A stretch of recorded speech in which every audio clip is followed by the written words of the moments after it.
यशोदानंदन ब्रज जन रंजन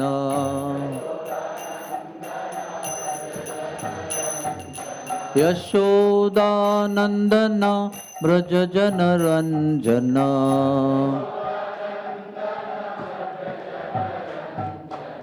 यमुना तीरावनचारी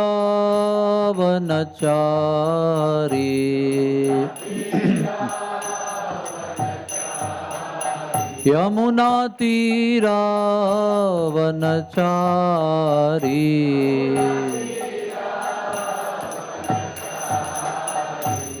जय राधा माधवा कुंज बिहारी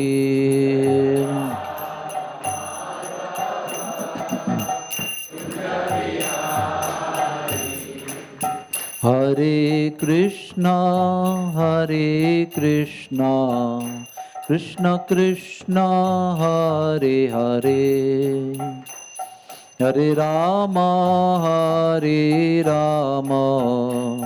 राम राम हरे हरे हरे कृष्णा हरे कृष्णा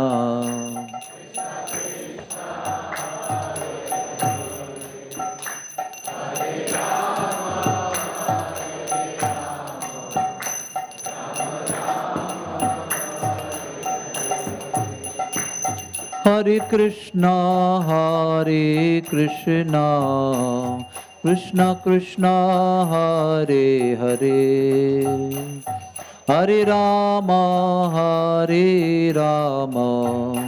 राम राम हरे हरे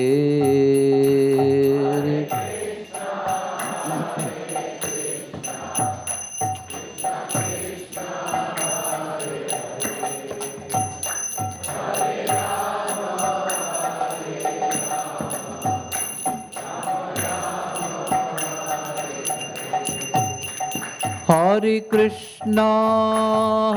कृष्णा कृष्ण कृष्ण हरे हरे हरे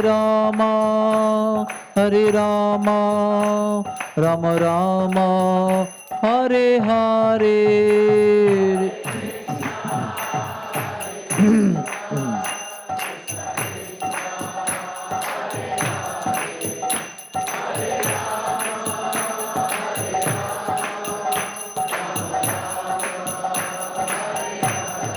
जय राधा गोपीनाथ राधे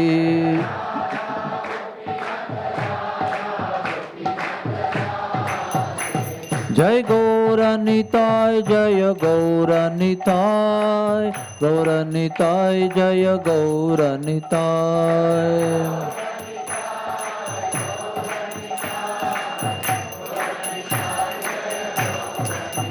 जय जय प्रभुपाद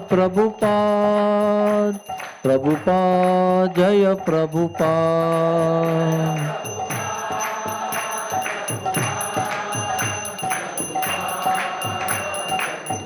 जय जय गुरुदेव जय जय गुरुदेव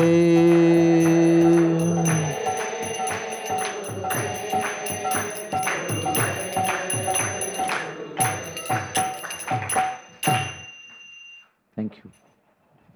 ताई गौर प्रेमानंदे। श्री श्री राधा गोपीनाथ भगवान की जय हो। श्री ललिता विशाखा देवी की जय हो।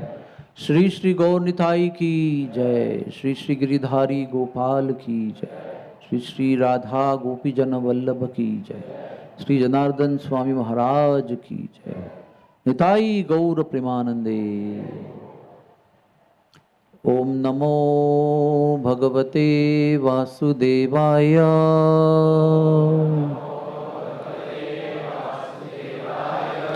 ओम नमो भगवते वासुदेवाय।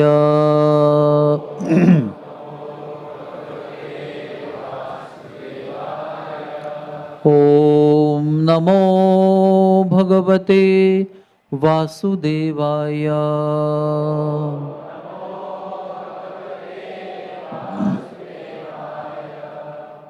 नारायणं नमस्कृत्य नरं चैव नरोत्तमं देवीं सरस्वतीं व्यासं ततो जयमुदीरयेत्। नष्टप्रायेषु अभद्रेषु नित्यं भागवत सेवया भगवतीरुत्तमश्लोके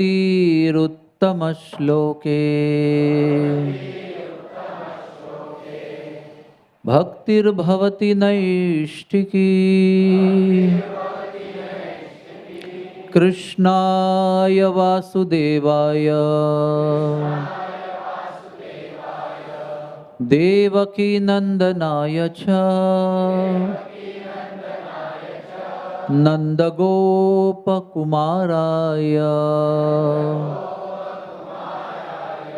गोविंदाय नमो नमः।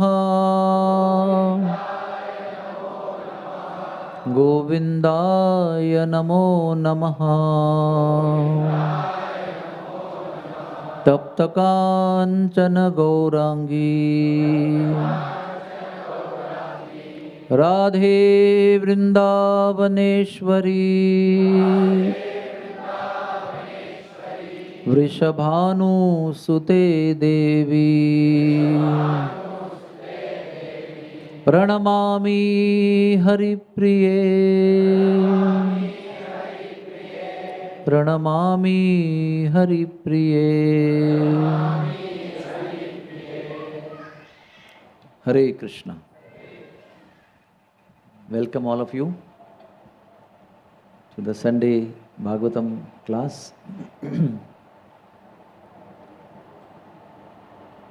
It's like all the corona doors have been opened. It's like cultural shock after 2 years. But a very happy shock, happy cultural shock. You can put it off. It's making sound. Put that on. So today we are reading from first canto Srimad Bhagavatam, first canto, 9th chapter, 17th verse, the passing away of Bhishmadev.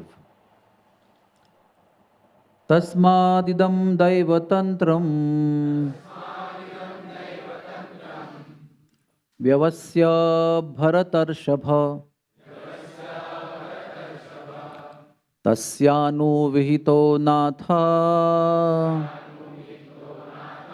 नाथ पाहि प्रजा विभो प्रभो।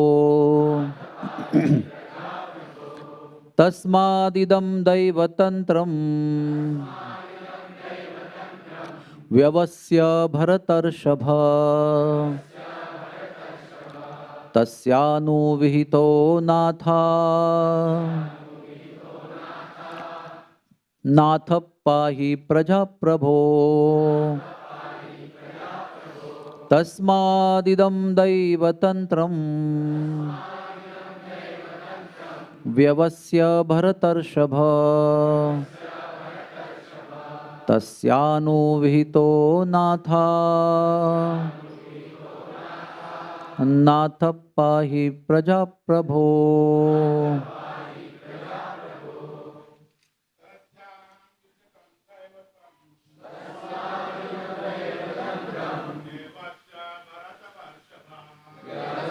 भरतर्षभ तस्यानुविहितो नाथा नाथ प्राहि प्रजा प्रभो। तस्मादिदं दैवतन्त्रं व्यवस्य भरतर्षभ तस्यानुविहितो नाथा नाथ पाहि प्रजा प्रभो। Tasmadidam Daivantram Vyavasya Bharatarshava Tasyanu Vihito Natha Natha Pahi Praja Prabho. Matajis.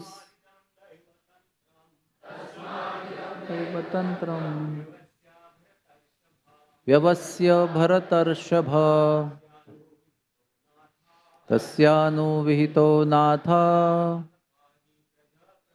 Natha Pahi Praja Prabho Tasmadidam Daivantram Bharatarshava Tasyanu Vihito Natha Natha Pahi Praja Prabho.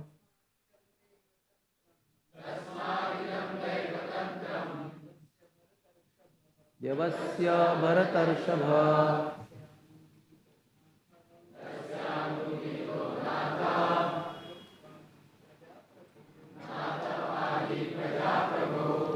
Hare Krishna. Tasmat, therefore, idam, this, Daiva Tantram, enchantment of providence only. Vyavasya, ascertaining, Bharatarshava, O best among the descendants of Bharat. Tasya, by him, Anuvihita, as desired. Anataha, helpless. Natha, O Master. Pahi, just take care of. Prajaha, of the subjects. Prabho, O Lord. Translation and purport by His Divine Grace, A.C. Bhaktivedanta Swami Prabhupada. The popular saying is that a housewife teaches the daughter-in-law by teaching the daughter, लेकी बोले सुने लागे, मराठी में कहते हैं. Similarly, the Lord teaches the world by teaching his devotee. The devotee does not have to learn anything new from the Lord because the Lord teaches the sincere devotee always from within. Whenever therefore, a show is made to teach the devotee, as in the case of the teachings of Bhagavad Gita, it is for teaching the less intelligent men. A devotee's duty, therefore, is to ungrudgingly accept tribulations from the Lord as a benediction. The Pandavas were advised by Bhishmadev to accept the responsibility of administration without hesitation. The poor subjects were without protection due to the battle of Kurukshetra, and they were awaiting the assumption of power by Maharaj Yudhishthir.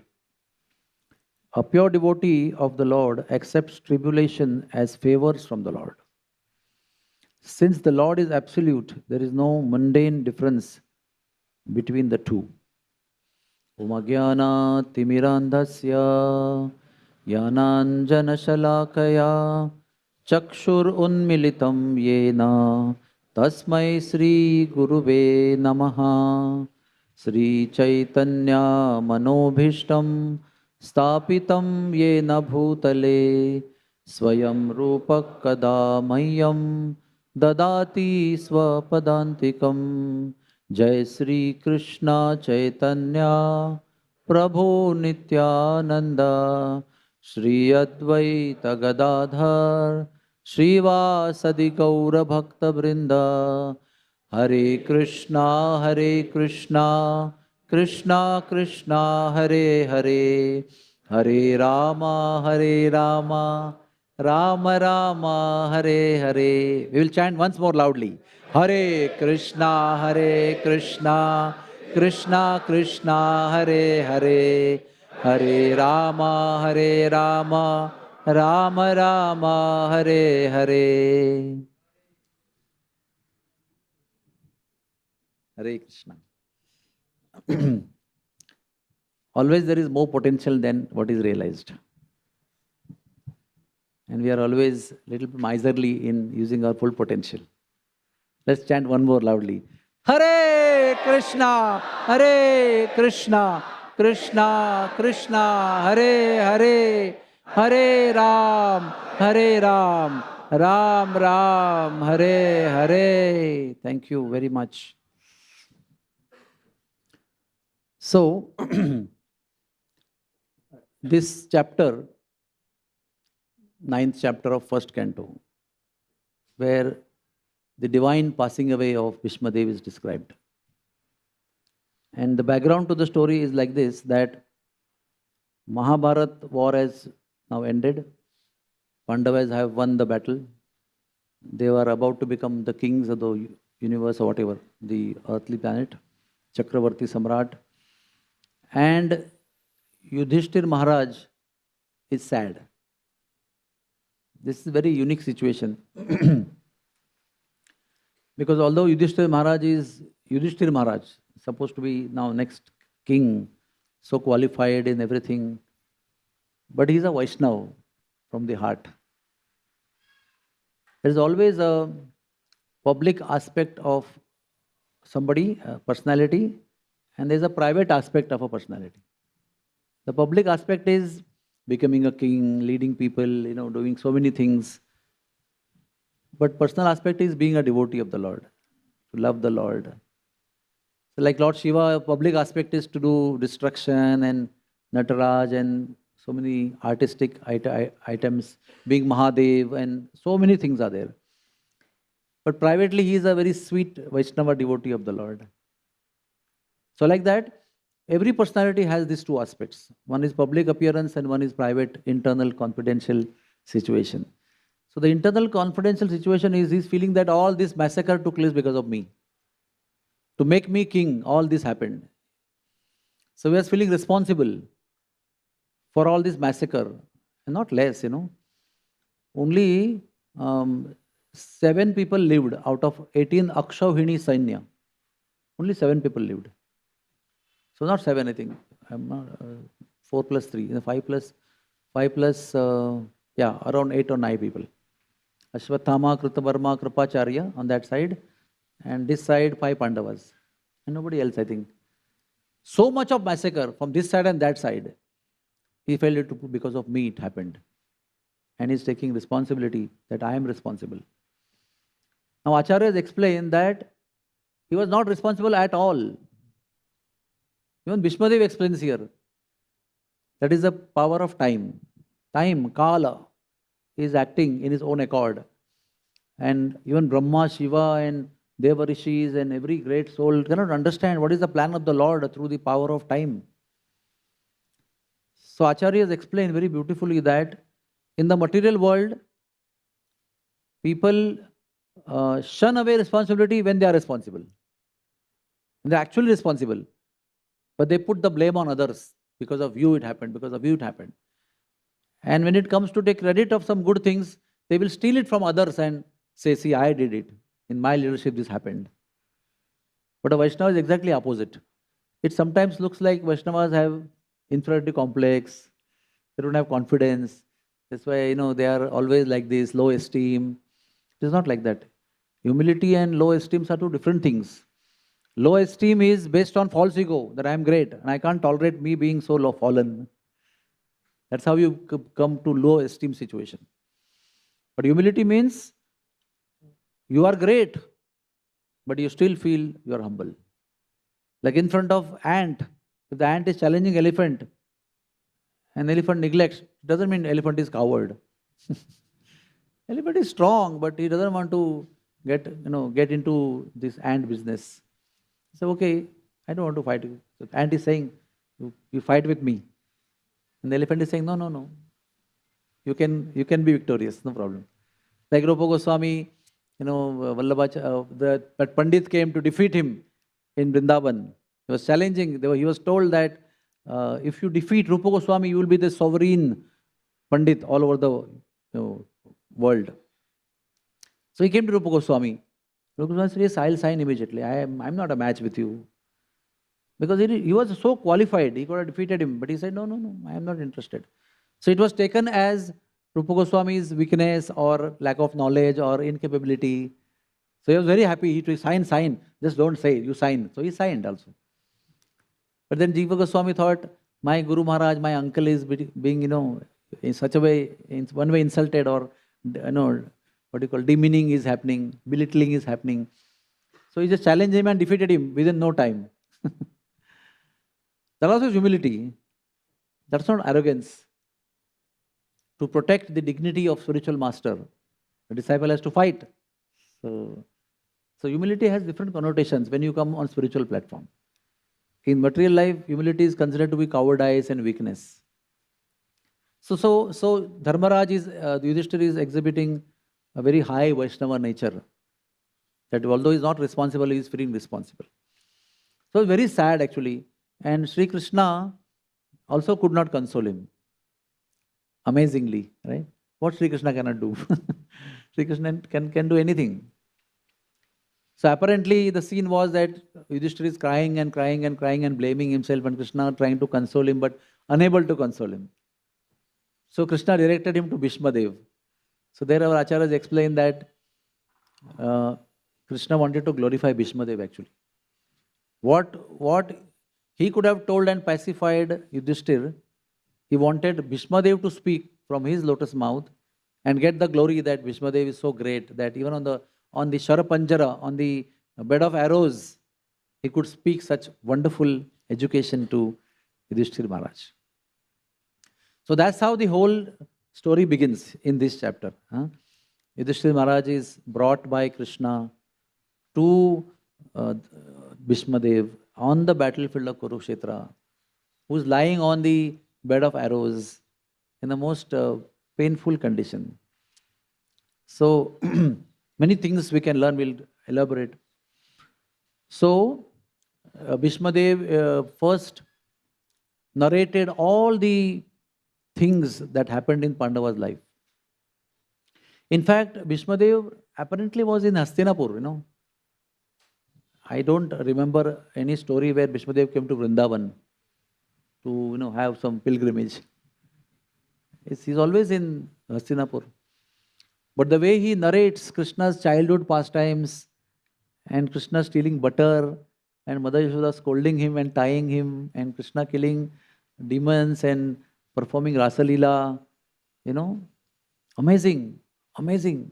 That means like Swarup Damodar and Ramananda Rai and so many other devotees of Chaitanya Mahaprabhu, they never came to Vrindavan. But their hearts were Vrindavan.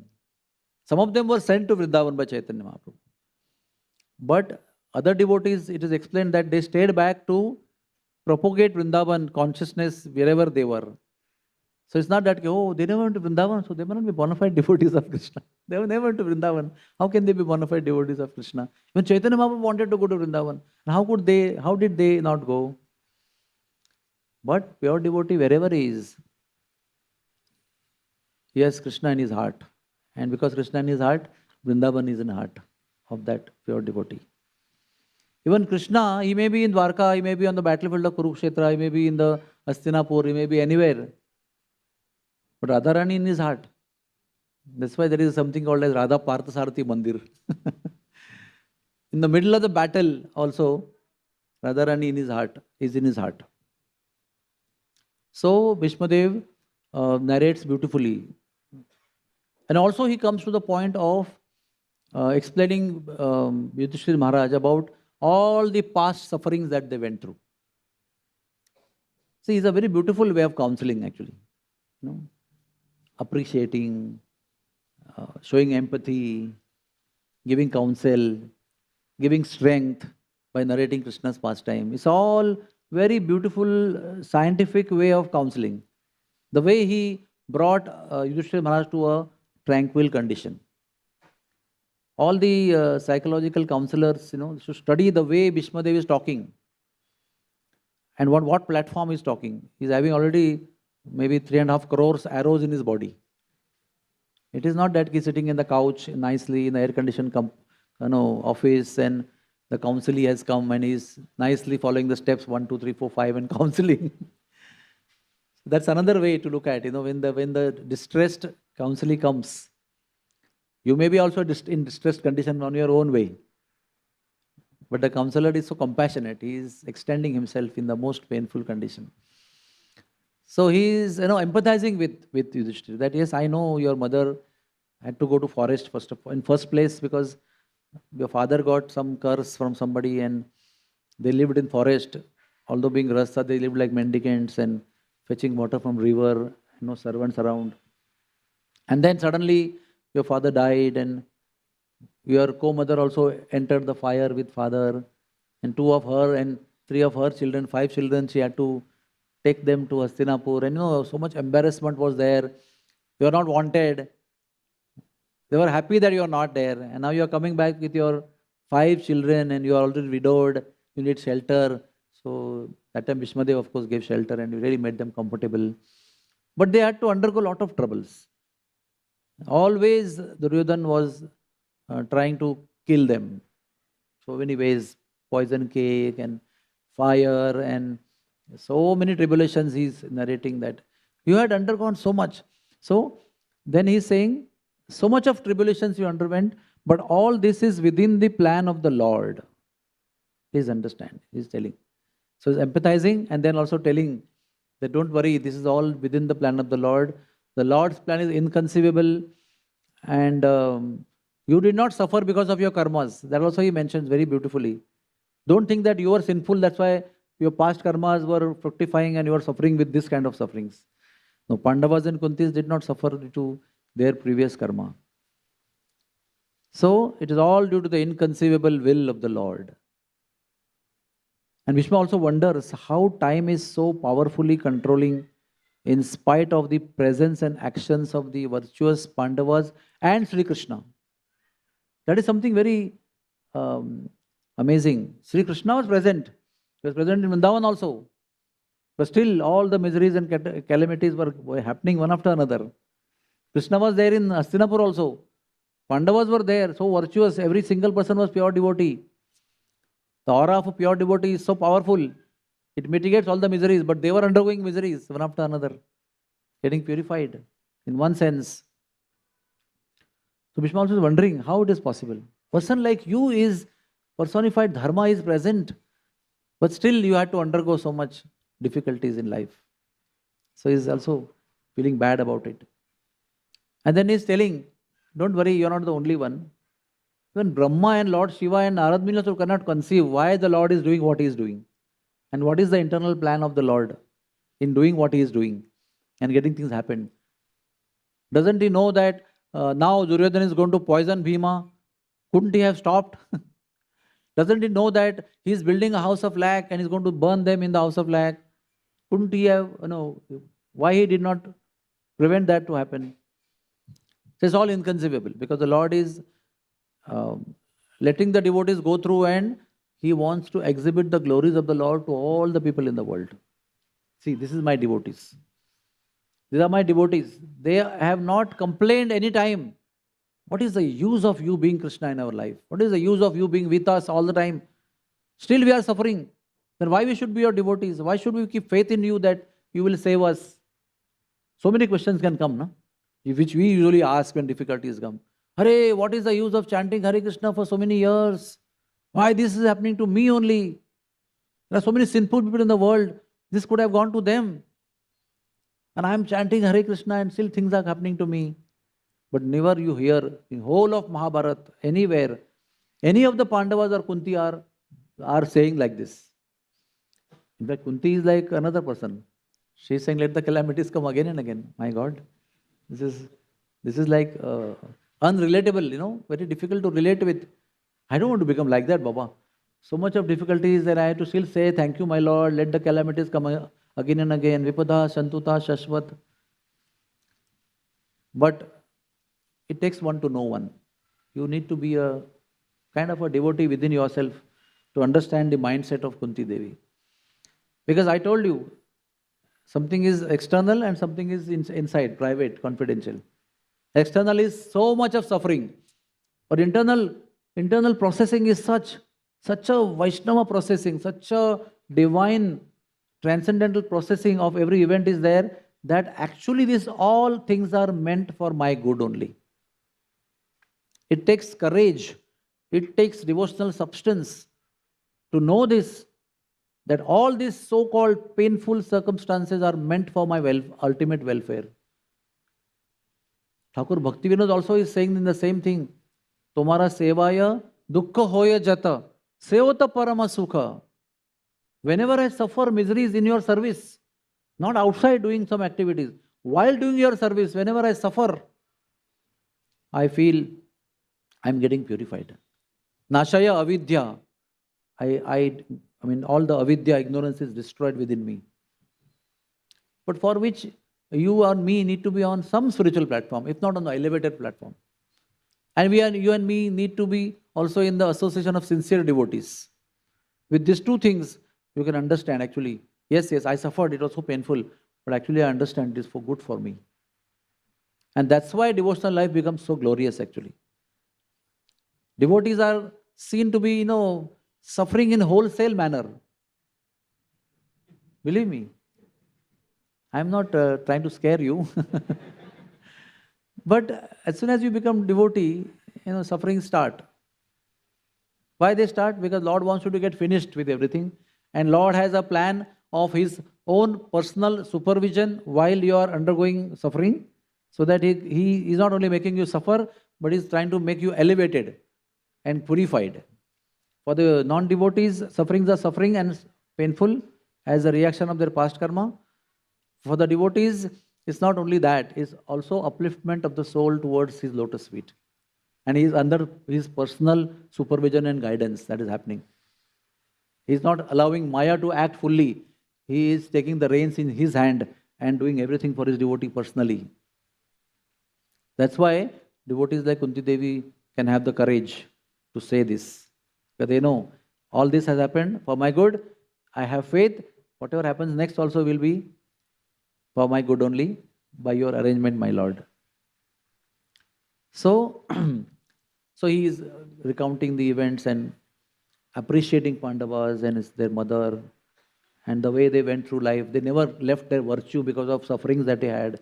They never became revengeful. Especially Yudhishthira Maharaj. Others were enraged, but Yudhishthira Maharaj was so calm and quiet and so composed. Yudhishthira, one who is sthir in Yuddha also. One who is stable even in the war conditions. That kind of personality he was. So he could balance everything out. He balanced his brothers, all their rages, he managed them. So he was not simply going through and sad and upset and agitated, but he was so composed and so grateful and graceful in doing all the things. He never lost his own status of whatever he was while he was undergoing all these miseries. See, all of us, we get disturbed when miseries come.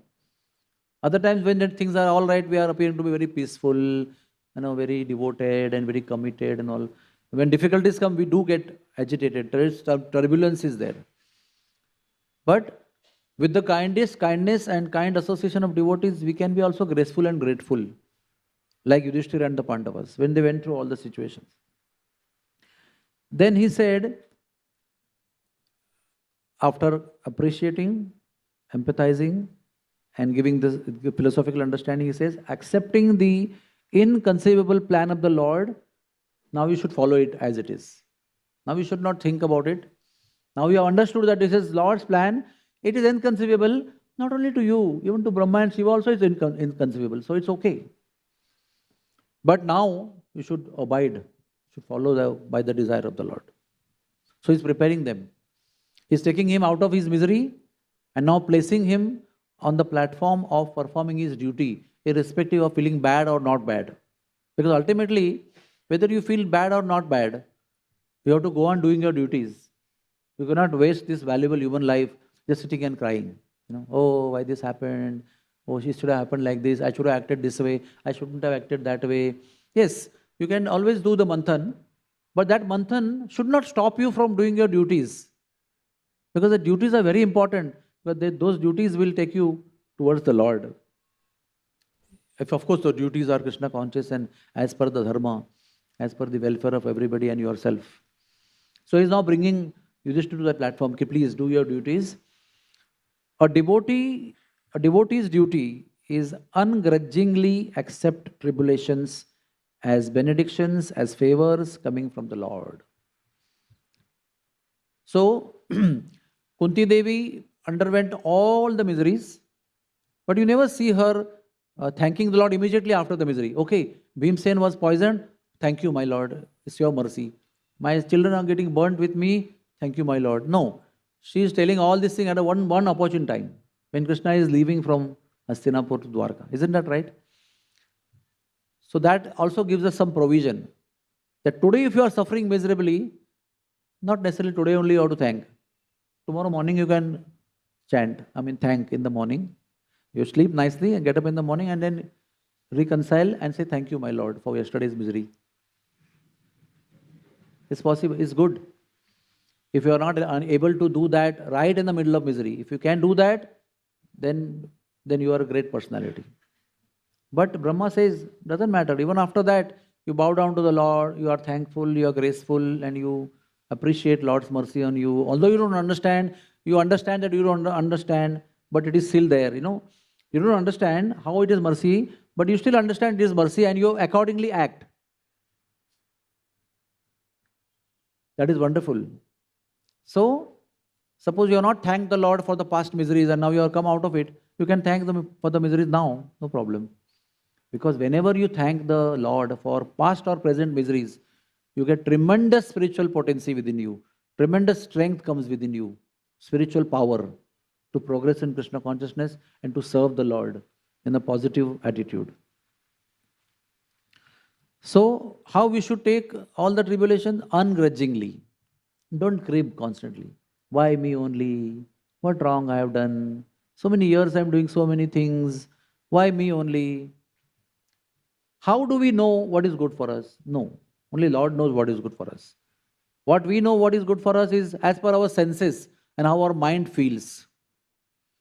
But the Lord doesn't Lord doesn't act in a way that what you feel is good and bad for you. Lord acts by His understanding what is good and bad for you.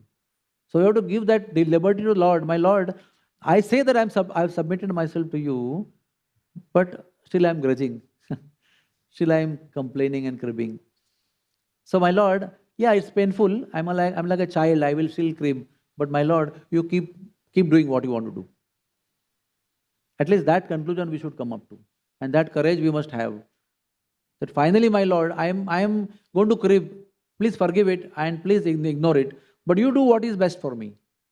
Don't let me have what is feeling good to me. Because what is feeling good to me may not be always good for me. It can be on the sensual platform. So, and at the same time, don't be grudging. At the same time, accept all tribulations and as benedictions and favors. It's completely contrast concept, I slap you and you say, wow, it is good for my cheek. It's going to be increasing my blood supply to my cheek muscles. It's going to be red very soon. Jokes apart, but when Lord does that, it is not just to titillate you, it's just for ultimate spiritual welfare. Lord has, as soon as you chanted first Hare Krishna Mahamantra and decided to submit yourself to the Lord as a devotee, there onwards, Lord has gathered all your files of previous, present and future life, which has been planned by Brahma or Yamraj. That, okay, so many karmas are there, some previous lifetime, some this lifetime, remaining in the further lifetimes of animal, birds, human beings, devata, whatever. Now all that was going to be a normal course of action. Now you are chosen to be a devotee. It's all brought in one file. Now it's become a big fat file. And now he has, because you have chosen to be a devotee, to become a devotee or to be a devotee in future, he will delete everything that is not necessary for your purification in his own power and adhikar. But he will keep those things which are necessary for you to get purified and come closer to him. So because it's all collective, it is large. If it was a singular life file, it wouldn't have been so many things coming up in one lifetime. But now that you have chosen to be a devotee of the Lord, He has chosen to accept you as His devotee. He has gathered everything And now it's a large number of, although token, but large tokens, large amount of tokens together, which appears to be overwhelming sometimes. So devotees always appear to be suffering all the time. But with each suffering, the devotee is going closer and closer to Krishna. And with each suffering, the non-devotee personality is going deeper and deeper into Maya, performing more and more entangling activities, binding him further and further, creating more and more files of further lifetimes. So how and why devotees can thank the Lord? Because they have this understanding. Actually what I am getting as a token, it was supposed to be like this. I got a hit on big toe of my right foot at the junction of the nail and the skin. You can imagine for a while, right toe, right big toe. The big hit came at the junction of the nail and the skin. In 15 days, my leg was hanging with bandage. But I thought maybe I was supposed to have a very big accident, which has come down to only a small thing for 15 days. I was seeing patients with my foot raised on a table with a bandage, So I can say, why this on to me? But I can understand, it could have been so big. So that's why I can thank. If I know this, I can thank. Whatever is happening is only token. What if it was real and full size, whatever, full size or full range? So this is the way how we can be ungrudging and we can be thankful. And how we can be thankful? Considering as benedictions and favors. Oh Lord favored me by bringing it down to only that small thing which could have been big. Okay? So this is the purport that we explained in few words. Now we'll go to the history. Bhishmadev was one of the Ashtavasus. And 8 Vasus, they did some offense to a Rishi. They were in Svargaloka. But the Rishi cursed them to go down to the material world and have Garbhavas. Garbhavas means staying in the womb of the mother. It's not pleasurable. Everybody is happy, not except the baby inside. And also the mother is not so happy. Mother is emotionally happy but physically suffering. So much backache and vomiting, this, that. So they got their curse. And at the same time, in Svargaloka, in one sabha, Vayudev arranged in such a way that Ganga Devi's upper cloth was like flown away. And at that time, all the demigods looked down, except one person, the Shantanu, who was supposed to be Shantanu in future. So both of them were cursed to go down to material world. Okay, this kind of mentality doesn't fit here. It has to be only in the material world. You go to the material world. So Ganga Devi was on the way, Ashtavasus were on the way. What would they met on the way? And they said, okay, we have to take a Garbhavas. So she said, okay, because we know each other, I will give you my Garbhavas to you. I will see that please see that we don't keep us in the material world even one moment after our birth. Because our curse is only Garbhavas, not life on the material world. She had life in the material world. So she accepted that service. And then Shantanu became one of the Kurus. And one time he was at the bank of Ganga. He fell in love with Mother Ganga. And she put a condition that, see, whatever I'll do now, you will never question.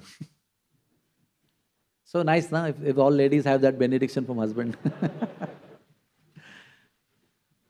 And he was so much enamored. He said, okay, whatever you do, I want to marry you. And he never expected and imagined what things he will do, which I will have to question her. But the first child, how much happy they must be, they conceived the first child. And the first child, she just, straight from Sutika Graha, she went to her own waters and submerged the water in the baby in the water. And Shantanu had to go behind and say, what is she doing? And in front of his own eyes, she dumped the baby in the water and the baby went away, died. And he was like broken-hearted, but he couldn't say anything, was so attached to her. 1, 2, 3, 4, 5, 6, 7 times. I'm telling you, first fast forward, but imagine the misery of Shantanu. How much misery he must have gone through, because Ganga Devi is a very precious personality. Not only beautiful, but she was a divine personality. To get her as your wife and to conceive children for your progeny, for Kuru dynasty, such a great fortune. And one after another, everybody is going in the water. But eighth one, he just couldn't say. He said, "You wretched lady, you cruel lady, what are you doing? You have spoiled all my seven of my children. Eighth one also you are doing this thing." She was so peaceful. She said, "You stop me, you question me, so I am going." Now he's devastated. He lost 7 children. Now he's losing his wife also. And that too, with the 8th child also is going to go away. My God, this is material life. Please understand. Telai gele, tupai gele, hati dhupatne raile. Meaning, he lost everything. He lost everything. But what to do? You have no choice. When things happen, you can't reverse them or go backward, rewind. ऐसा नहीं होता है. But she said so she went, and then she trained that 8th son. That is actually Devavrat. That is Bhishmadev, small baby. She took him to Swargaloka, and she trained him for spiritual science under Brihaspati. So Brahma Vidya was taught by Brihaspati, the demigod guru, the greatest guru of all demigods, Brihaspati. And military arts, Kshatriya Vidya, she got him trained under Parshuram. You can imagine, Lord Parshuram. So nobody can match this personality. He was such an invincible personality in Brahma Vidya, also in Kshatriya Vidya. He was the best of all best persons on the planet that time. All time Mr. Universe, all time, from childhood to his departure when he was 180-year-old at the end of Dwapar Yuga. Although he was a young boy, he was a master of everybody. When he was all very old, Prapitamaha of people, he was the same personality. Duryodhan and Arjuna and people couldn't stand in front of him. Although, at the time of warfare of battlefield of Kurukshetra, somewhere I had studied in the past, Arjun was something like 75-year-old, Yudhishthir was something like 85-year-old, Krishna was 125, and Bhishmadev was 180-year-old. And suppose your life is 100, so 50 years is like first half and 50 plus is second half. So at that time, life was something like 200 at the end of Dwapar Yuga. So Arjuna and everybody was in a young category. And Krishna and everybody was in the middle age and old category. So Arjuna was a young man. Still, Bhishmadev was indefeatable by anybody. He was so powerful. Such a great personality. So,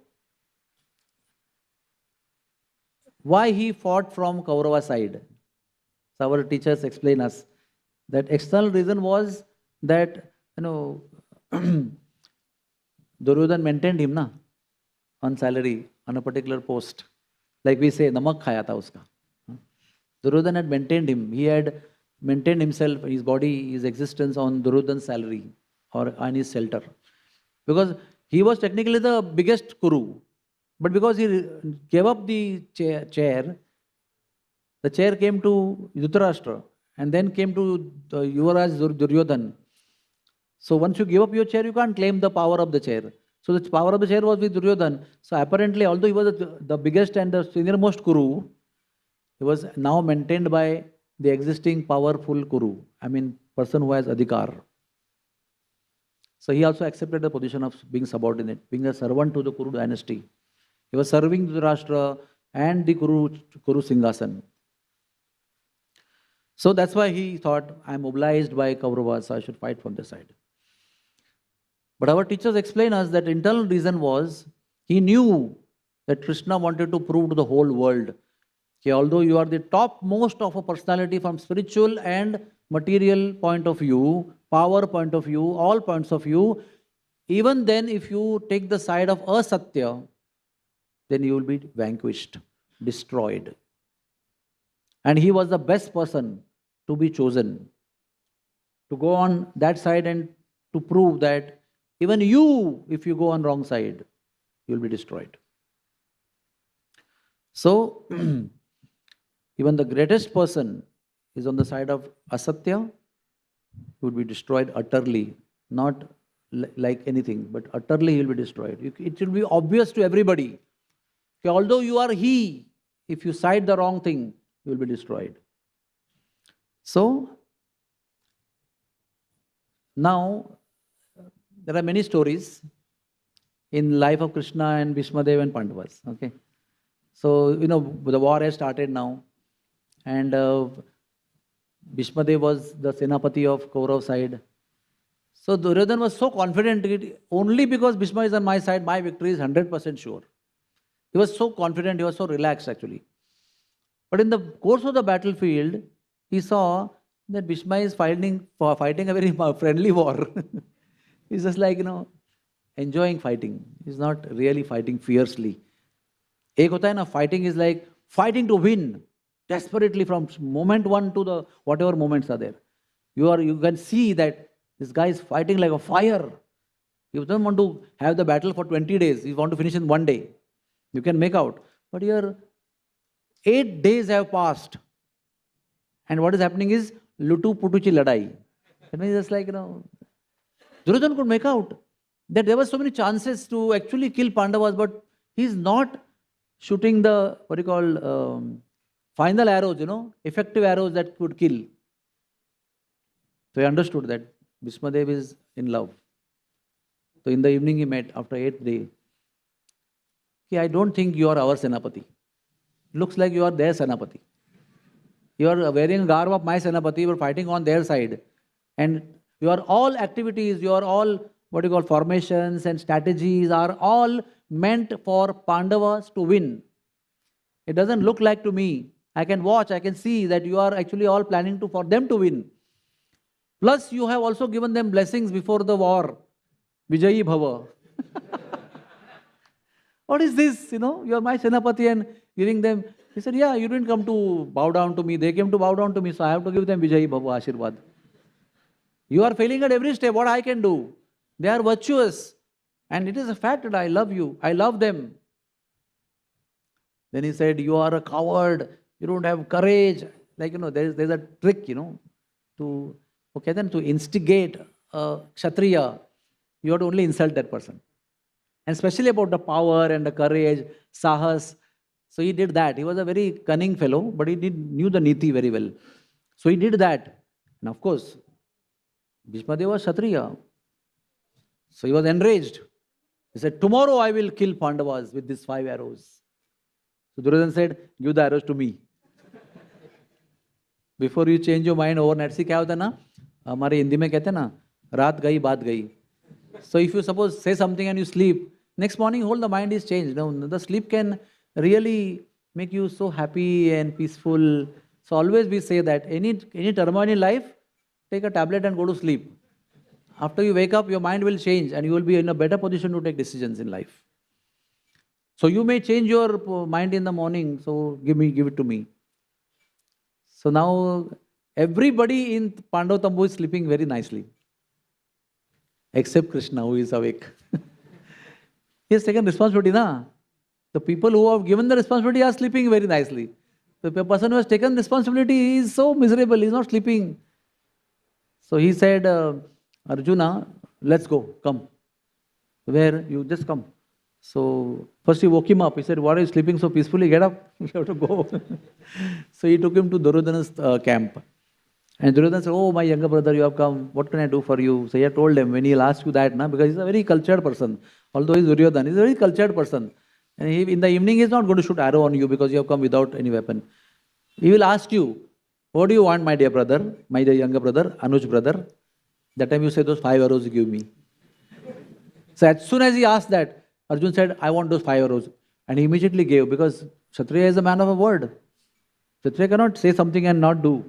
Oh, I'm sorry, I'm sorry, not this. Kshatriya will always fulfill. They are having that courage. Even though they'll do that, something detrimental for their own welfare, but they have power to do the needful. That much of confidence they have. So he said he gave. So 5 arrows were bought. Then what he did? Then because Bhishmadev said that I will kill all the Pandavas tomorrow. So he woke up Draupadi from fast sleep. He said, come. So Draupadi started walking and she had worn some footwear. And by the time he said, where are you taking me? Shh, just come. Quietly you come. Walk very softly. Nobody should know you are coming, walking. But still her footwear was making some sound. So Krishna said, remove your footwear. And immediately she removed and he just put it under his arm and started walking. So she said, Krishna, what are you doing? She said, shh, no time to argument. No time for argument. She said, just do. So Krishna wanted to serve his devotee. So Draupadi's footwear he is holding in his armpit. And they came to Bhishmadev's tambu. And Bhishmadev, it was like early morning time that time. Evening time, he took Arjuna to Duryodhan's camp. Early morning time, he took Draupadi to Bhishmadev's camp. Where he is. And Bhishmadev, you see, is sitting in his meditation, morning sadhana. He's not saying a war is going on. How can I chant my rounds? War or no war? Huh? Happiness or sorrow? Sukhe dukhe phule nako, vadane hari naam karo re. In the middle of such a deadly war, he's so peacefully performing his sadhana in the morning. So when they came close to the tambu, Krishna said to Draupadi, you take your veil very much down from your face. Like a newly married woman, like lamba gungat. And straight offer Dandavat Pranam to Bhishmadev, like ladies offer. And Bhishmadev like half eyes closed in meditation, So he didn't see exactly who has come, but some lady has come. So he said, Akhanda Saubhagavati Bhava. And then she removed her veil. And then he saw Draupadi. He saw Krishna. Then he understood that this is all Krishna's trick. If I give Akhanda Saubhagyavati Bhava Ashirvad to Draupadi, then how can I kill the husbands? And their arrows have been taken. Right? So this is all. Bhishmadev is not angry or upset or agitated. Arey, what Krishna you are doing? Yesterday I said something, today you are just making me look like a clown, But he knows, because he's a very deep, surrendered, committed, long-term devotee of Krishna. He knows, my Lord Krishna will not do anything which is not good for me. What is only good for me? For the good for the universe, for everybody else.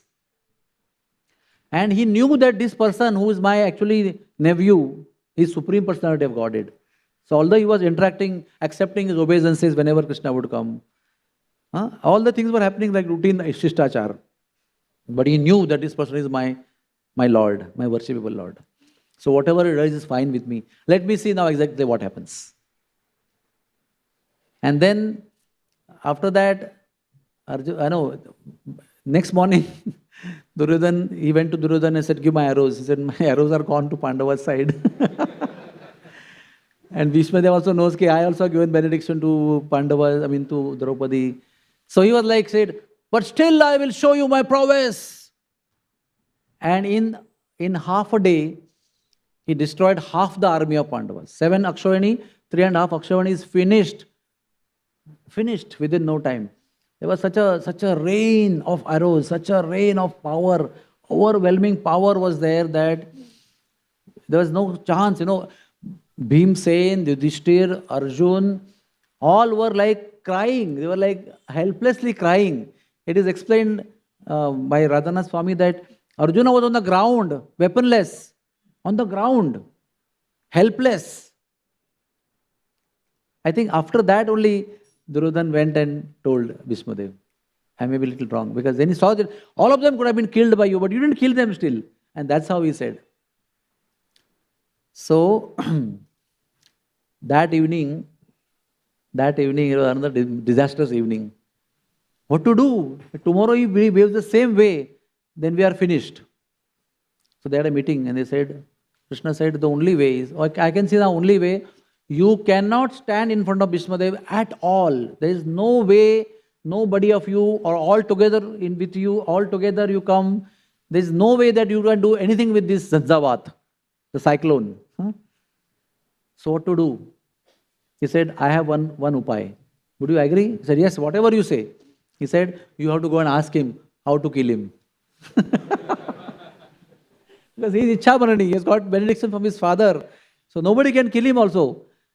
Only if you go and ask him, what is the way of making you flat rather than standing? Because he is not going to die anyways. How to make you stop fighting and make you flat on the ground? So then they cried and cried and cried and cried. How can we, ask Bhishmadev? In our childhood, we were playing in his lap, pulling his dadi, pulling his beard, jumping on his shoulder. He would feed us. We would feed him in his mouth, from our mouth also. So much love. We have grown up from childhood to this position by his blessings and love and mercy. He is not only grandfather, he is everything to us. And you are asking us to ask him to how to kill him? He said, then lose the war. You have to choose.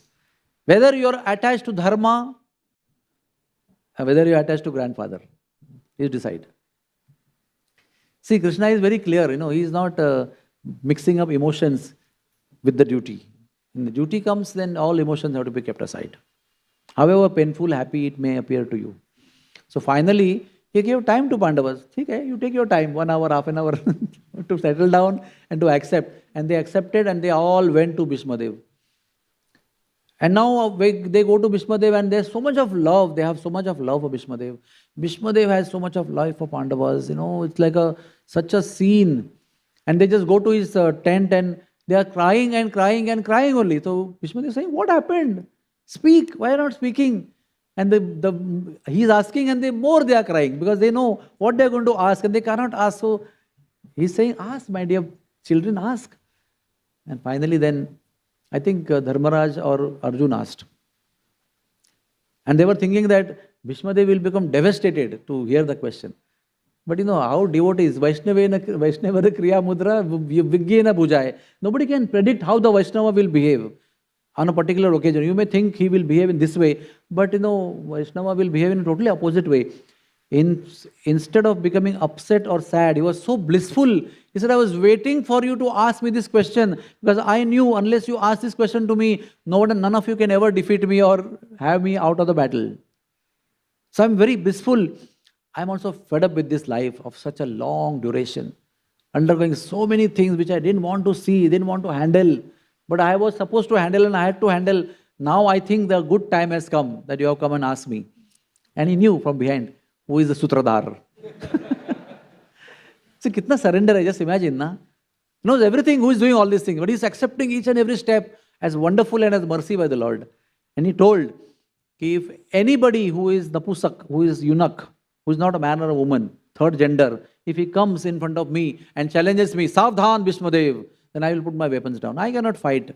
I am a Kshatriya man. I cannot fight with a woman or a transgender. And then Krishna knew everything. So there is one person like that. In the family of Drupada, there is Shikhandi. So tomorrow we will make him the Senapati. Not Senapati, but at least to go and attack or challenge Bhishmadev. And we'll keep Arjun and Pandavas all behind. And when he will say, Savdhan Bhishmadev, you all shoot arrows and he will put his weapon down and just finish him off. Plan sounds so intelligent. It is a very painful plan. Very difficult plan.